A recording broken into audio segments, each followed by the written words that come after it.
Shalom, frères et sœurs dans le Seigneur, c'est votre frère, le frère Constant. Aujourd'hui, je parle du disciple-là. Aujourd'hui, dans les assemblées chrétiennes, nous venons, mais nous ne savons pas que nous sommes disciples. Peut-être que tu appartiens à une assemblée locale, mais tu ne sais pas que tu es disciple. Cette vidéo a été créée vraiment pour t'éclairer, pour te révéler si tu es un disciple ou pas. Suis-moi attentivement. D'abord, nous appartenons à un royaume, qui est le royaume de la lumière.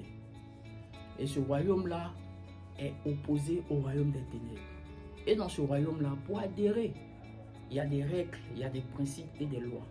Ce qu'il faut savoir, notre Jésus-Christ de Nazareth est venu sur la terre pour faire des disciples. C'est des disciples que Jésus est venu faire. Jésus n'est pas venu faire des apôtres, des pasteurs. Effectivement, c'est des ministères qu'il a donnés. Mais la première des choses que Jésus est venu faire sur la terre, il est venu faire des disciples. Il a dit dans Matthieu 28, il dit allez. C'est un ordre, c'est un commandement qu'il a donné aux disciples, c'est-à-dire aux premiers disciples, de faire d'autres disciples. Allez faire de toutes les nations des disciples, baptisez-les au nom du Père, du Fils et du Saint-Esprit et enseignez-leur mes commandements. Et voici, je suis avec vous jusqu'à la fin du monde. Matthieu 28, le Seigneur l'a dit clairement.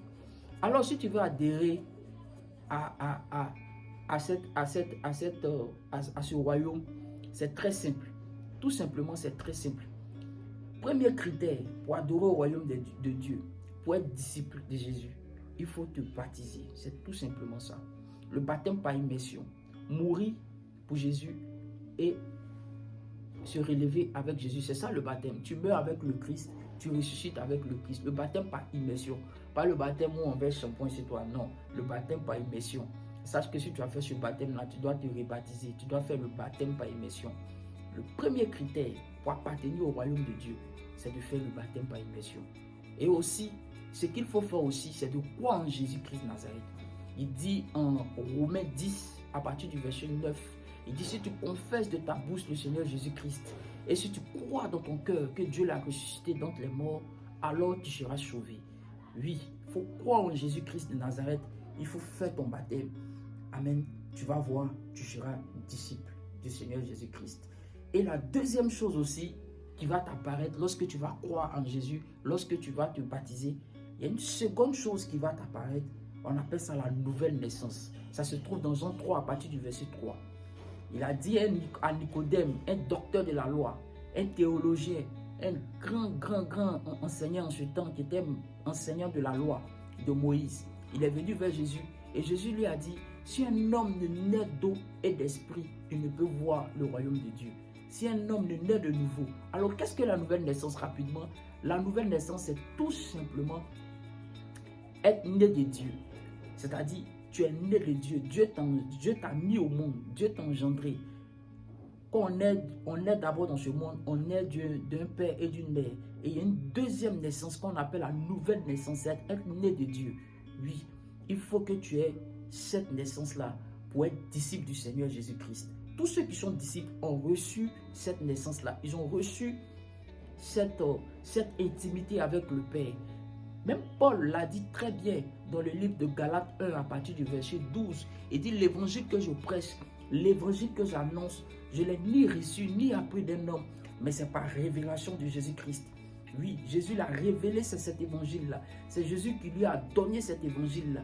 Il a reçu cet évangile-là par Christ. C'est cela la nouvelle naissance. Il faut avoir une intimité avec Jésus d'abord avant de venir parler de lui. C'est cela. D'abord, il faut savoir que pour être disciple, il faut être né de nouveau. Il faut croire en Jésus. Il faut être baptisé. Voilà. Et maintenant, il y a des critères, il y a des signes qui accompagnent la nouvelle naissance. Premier signe d'un disciple se trouve dans Jean 13 à partir du verset 15. Le Seigneur même l'a dit que tous connaîtront que vous êtes mes disciples si vous avez l'amour les uns pour les autres. Tous connaîtront que vous êtes mes disciples si vous avez l'amour les uns pour les autres. Les disciples ont l'amour les uns pour les autres. Les disciples s'aiment. Les disciples partagent tout en commun. C'est à cela que vous allez reconnaître un disciple dans une assemblée. C'est comme ça, c'est le premier critère pour voir que celui-là est disciple. Parce qu'il y a des fruits qu'il doit manifester. Il a l'amour des gens, il parle doucement, il est tendre, il est doux, il pardonne, il aime son prochain. C'est ça. Entre les frères même d'abord. Tout commence entre les frères avant de sortir au dehors. Parce que c'est les gens de dehors qui doivent reconnaître que vous êtes des disciples. Premier critère, l'amour les uns pour les autres. Deuxième critère qui montre que tu es un disciple. Un disciple, il a renoncé à lui-même. Dans Matthieu 16, verset 24, le Seigneur a dit que celui qui veut me suivre, qui renonce à lui-même et qui se charge de sa croix et qu'il me suive. Waouh! C'est-à-dire que tu dois renoncer à tes désirs, renoncer à tout ce que tu avais dans le passé, c'est-à-dire ta volonté propre, et suivre la volonté de Jésus, suivre le plan de Jésus, suivre ce que Jésus dit. En d'autres termes, Jésus est devant toi, tu es derrière, tu le suis, tu deviens son élève, lui il est ton maître. C'est ça un disciple. Un disciple, c'est un élève, c'est un apprenant, c'est quelqu'un qui a décidé de désapprendre tout ce qu'on a appris dans le passé pour apprendre de nouveau ce que son maître lui dit. Si ton maître te dit passe à droite, tu passes à droite. Si ton maître te dit passe à gauche, tu passes à gauche. C'est cela. Tu es comme une brebis. Un disciple, c'est cela. Quelqu'un qui suit son maître, quelqu'un qui écoute son maître, quelqu'un qui obéit à son maître. C'est cela un disciple. Vous avez vu l'apôtre Paul, quand il était dans le judaïsme, il avait un maître qui était Gamaliel, celui qui l'a formé selon la loi de Moïse. Mais quand il est venu en Jésus, il a désappris tout ce qui était de la loi pour apprendre ce que le Seigneur Jésus lui a dit. Il s'est mis au pied du Seigneur. Il était disciple du Seigneur. Et vous avez vu comment son ministère a impacté toute la terre. C'est cela un disciple. Un disciple, c'est un apprenant. Un disciple, c'est quelqu'un qui a renoncé à sa volonté, qui a renoncé à ses désirs et qui a décidé de suivre Jésus. Et qui a décidé de porter la croix de Jésus. Qui a décidé de porter la souffrance du Maître. Qui a décidé de porter tout ce que Jésus-Christ a fait sur cette terre. Et sachez une chose, que le disciple-là même, le but du disciple-là, c'est de devenir comme Jésus et de même faire plus que lui. Le Seigneur l'a dit dans le livre de Jean 6, Luc 6, à partir du verset 40. Il dit, un disciple bien accompli sera comme son maître.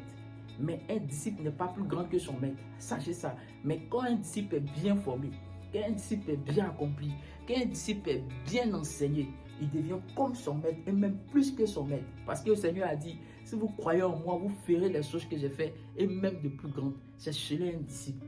C'est cela un disciple. Dernier élément pour être un disciple là, sachez que les disciples n'ont pas honte de l'évangile. Ouais, ça c'est la marque des disciples. Les disciples n'ont pas honte de l'évangile. Romains 1,16, il dit, je n'ai point honte de l'évangile, car c'est une puissance pour le salut de quiconque croit, du juif premièrement, puis du non-juif. Oui, nous n'avons pas honte de l'évangile. Un disciple n'a pas honte de parler de Jésus-Christ. Un disciple, il a la nature de Christ. Il vit Christ de jour en jour. Il est même prêt à mourir pour la cause de Jésus-Christ. C'est ça les disciples. C'est ça les disciples. Parce qu'on a reçu quelque chose dans l'intimité avec le Père. On a reçu un dépôt et on est prêt à tout pour mourir pour ce royaume-là. Oui, c'est cela un disciple. Sachez une chose, c'est la meilleure vie que vous allez souscrire en devenant disciple du Seigneur Jésus-Christ. Si cette vidéo t'a fait du bien, abonne-toi. Alléluia, abonne-toi. Et c'est comme ça que nous allons faire des vidéos pour nous édifier entre nous les frères dans la foi. Je vous remercie dans le nom du Seigneur Jésus-Christ. Amen.